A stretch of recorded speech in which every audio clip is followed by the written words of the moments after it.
Hi everyone, good afternoon to you here at Amsterdam. Just take a quick sip of water because I've got a bit of a cold and a dry throat today.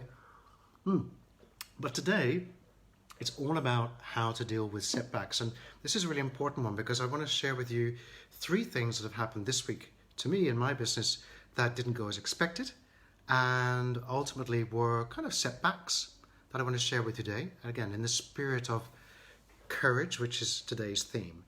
So, three things that didn't go as planned this week. First of all, one of my Facebook ad accounts has been restricted.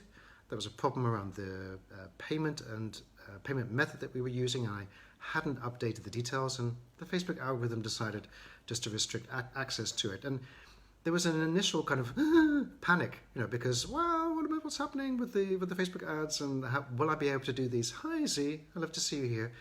So I want to share that with you. So that's number one. So the fact that Facebook restricted access to my ads this week because of a problem around my payment details, big source of panic. But we're dealing with it, and I'll come to that in a second. The second thing that happened this week is that I had a meeting around a possible collaboration, and I was really looking forward to it. It was really well prepared. I think I took about 2 or 3 days to prepare it all. Initially, there were some really good conversations around it, but ultimately, it just didn't pan out. It went pear-shaped. There was a mismatch in expectations around it all. But there's some aspects to it that I think, well, at least we were honest with each other. But it was kind of like a missed opportunity, I think, for both of us, that it didn't quite work out. So that was setback number 2. And setback number 3, well, just happened, actually, because I started this Facebook Live and then suddenly it cut out. So, hey-ho. Technology is a fickle old thing. Needless to say, we all have these setbacks and undesired outcomes in our business that we come up against. As small business owners, entrepreneurs, coaches, healers, therapists, give it a name. We are all, it doesn't matter how successful you are, we all come up against obstacles, struggles, we all have challenges. And believe you me, the higher you climb the ladder and the more successful you are, whatever that means to you, typically the more challenges and struggles are actually going to show up. So we need to be able to deal with this in a way that's going to help us to become resilient. And I know this gets thrown around a lot. Oh, hi Pam, love to see you here. I think that Julie's here as well. Great. I know this gets thrown around a lot, this word resilience. Like, oh, we all want to be resilient. Well, you know what? It's a nice thing to have. But, the truth here is in the action. The proof is in the pudding. Because we only really get to show what our resilience is and how resilient we are when things go pear-shaped. Hi Pam, love to see you. And when these things pop up. And I've noticed also my business being panicky. I've noticed sometimes, because I'm as human as you are, I have these moments of shit hits the fan, what's going to happen now, and how am I going to navigate through this? So, first of all, I want to share with you that we have to develop our resilience around this. And I'm going to give you some tips today on how I do that. Now, when I say resilience, this doesn't mean that you're not going to feel an initial shock or panic when something happens. All I'm saying here is that with these tips and tricks is that we can actually increase the time that you return back to feeling aligned and centered to be able to manage and deal with this. It's the same thing when you go to the gym and you work out. You're still going to sweat. You're still going to be out of breath, no matter how healthy and fit you are. But the time it takes you to recover is going to shorten the fitter you become. Does that make sense? So the time that you spend recovering is going to shorten the fitter you become. And the same thing goes on for your emotional intelligences as well. Now, I know I'm speaking to the choir here because a lot of you are healers and coaches and therapists, and you know this stuff. I know this stuff. But still, it helps to be reminded from time to time. And I do want to share with you my perspective of how I handle these setbacks so that I can become a little bit more resilient and, of course, increase the time that I get back to myself and get back into Superman mode to be able to deal with all of this, all right? So, first of all, just to reiterate things that happened this week. One of my Facebook ad accounts got restricted. I had a meeting of a collaboration that didn't go as I expected to. And of course, I just did a short Facebook Live this morning and suddenly the technology failed on me. So that's actually the second time I'm doing this Facebook Live. All right, so that in mind, let's talk about setbacks. First of all, the mindset around setbacks. And this is what I've learned over the years through working with my own mentors. Yes, I have mentors who help me, and I certainly hope that you do too. And one of the things I learned is that having setbacks in your life is part of having a successful life. And that does bear repeating. Experiencing setbacks in your life is part of having a successful life. And I like that because it kind of puts you already in that right mindset. So that said, there are a few things that we need to do here. And the first thing I do when I'm looking at the setback or something that didn't go well, I put this sort of like flashlight on. You know the flashlights that they have when they go, these men go down, or women go down into mines or into dark places. And the flashlight is really where you're going to put your attention.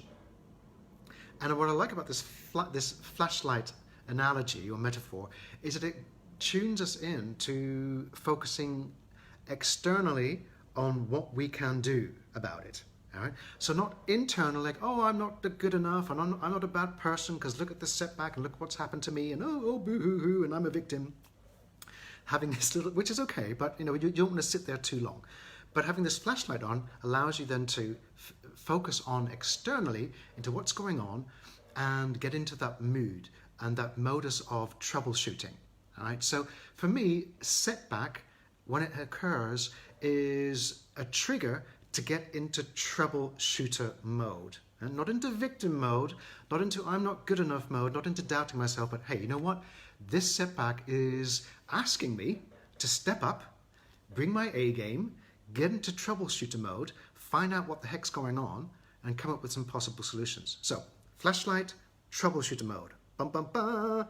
That's kind of the first two things. So what does that mean? It means, of course, researching exactly what's going on, just dealing with the facts, obviously monitoring your emotions. I'm not saying you should suppress them, monitoring how yourself through self-monitoring and self-reflection through this whole process. But I do want you to get into the habit of thinking a little bit objectively to what's going on. So just dealing with the facts. So, for example, dealing with this Facebook ad account that was restricted of mine. So the first thing I did, troubleshoot. What information do I have? What information do I need to gather here? What information is available on the internet around restricted access accounts? What's available? Who could I talk to? Look at the facts. What are the error messages I'm getting? And just note down what the heck's going on here to have a picture of the facts of what's really going on. All right. Perhaps I would also need to look at the Facebook ad policies and just to read those as well. So factual information, gathering the information. The next thing, of course, is then how can I turn this around? What are some possible options of solutions? Which one then seems the most likely that I want to pursue first? So assigning a priority. And then, of course, which is the action I'm going to take in that order. So it's brainstorming, getting into troubleshooter mode, coming up with some possible options, choosing one or two that have the priority, and then obviously taking action on that. That's really what this is about. Putting that flashlight on, getting into troubleshooter mode, coming up with some options, and going with it. That's what resilience is. That's what resilience is. And of course, throughout this process, monitoring ourselves emotionally, checking with ourselves. Do we need some self-care? Do we just need some time to breathe? Do we need to go outside and just take a walk first, just to relax and relinquish any emotional energy that might be preventing us from getting into our best troubleshooter energy? But at the base of all of this, as I said before, setbacks are all part of a successful life. Now, that said, there is also something else that you can do as well. And I'm sure, as I said, you are all intelligent, savvy, smart people. But again, it just bear repeating that often hidden in this setback, there is a learning, something in there that you can learn and change things around. And sometimes it's a test of our resilience, a test of whether we are actually aligned with what we're doing, because I have found that lots of setbacks in my business have triggered me to say, well, actually this has gone wrong, or this is not working as expected. So how do I feel about that? And is this really something that I want to continue to pursue? Is this still in alignment with who I am? So that's a really good one also to check in with yourself as well. Sometimes little setbacks are triggers to get you to think about, is what you're doing in alignment part of your mission, part of your philosophy? Does it speak, does it speak to your values still? Are you still passionate about the subject? So before you go off and start finding solutions, are you still passionate about this, or is it something that you just need to let go of because, hey ho, actually it was a good thing that this didn't work out because I didn't really like doing it anyway, or didn't want to pursue it anyway. So there's always a learning in here as well, which is something that we can be grateful for and then move and shift and move into something else. So that's really my methodology of dealing with setbacks. There are lots of learnings in here, lots of things I can be grateful for. It also speaks to my ability to be resilient, to check in with my emotions, put my flashlight out, get into troubleshooting mode, and you will be golden, golden. And here's my last bonus about this. The more resilient that you are, and the more you are able to troubleshoot in your own business, guess what? The more you will be able to be resilient and troubleshoot for your clients. For your clients. So be grateful for these setbacks because they're making you stronger and they are growing your compassion so that when your clients go through similar circumstances, you can look at their situation with compassion, having gone through perhaps the similar circumstances or setbacks yourselves, or at least have gone through the emotions of what they're feeling right now, so that you're able to help them from a more humanitarian or with some humanity and with some compassion and of course with some empathy.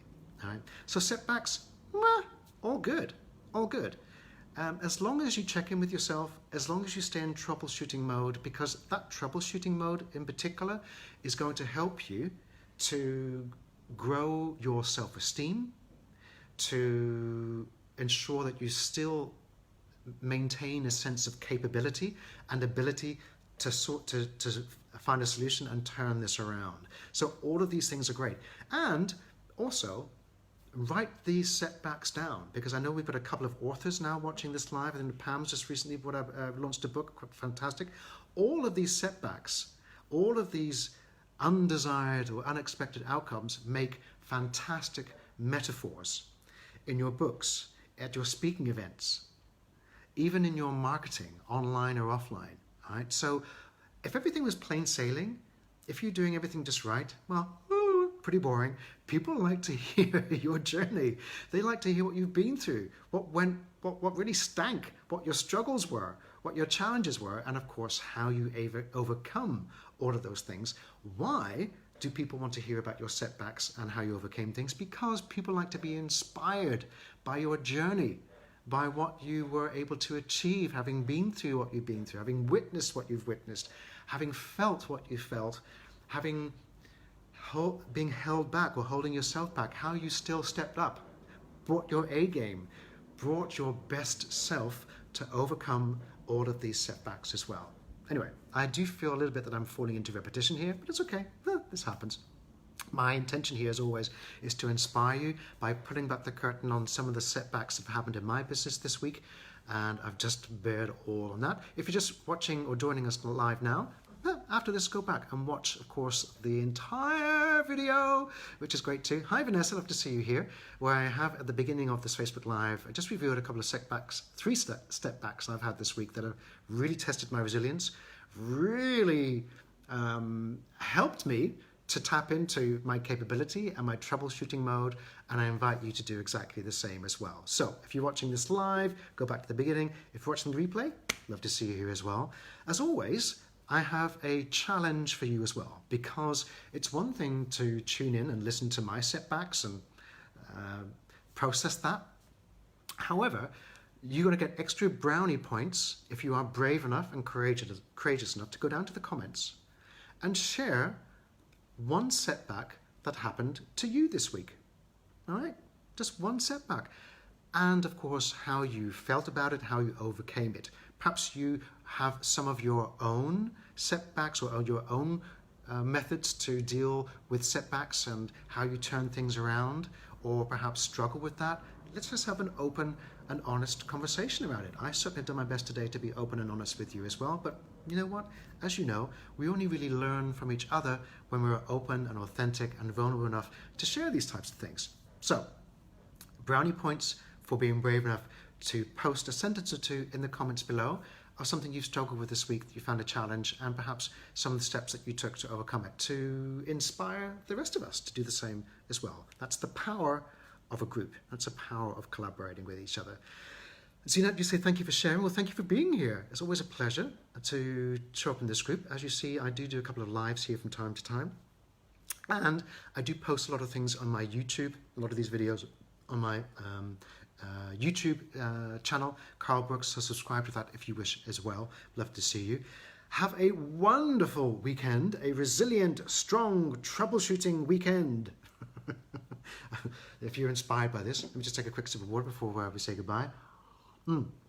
And thank you for showing up in this group. I've seen the engagement just skyrocket the last couple of weeks. So kudos to you for showing up, for you, and of course for the group as well. I do appreciate it. I know that your best self also appreciates your engagement and your comments, and of course your support of each other. Take care. Enjoy the weekend. I will be here tomorrow, throughout the weekend, of course, every day, with some extra tips, insights from my own business to inspire you as well.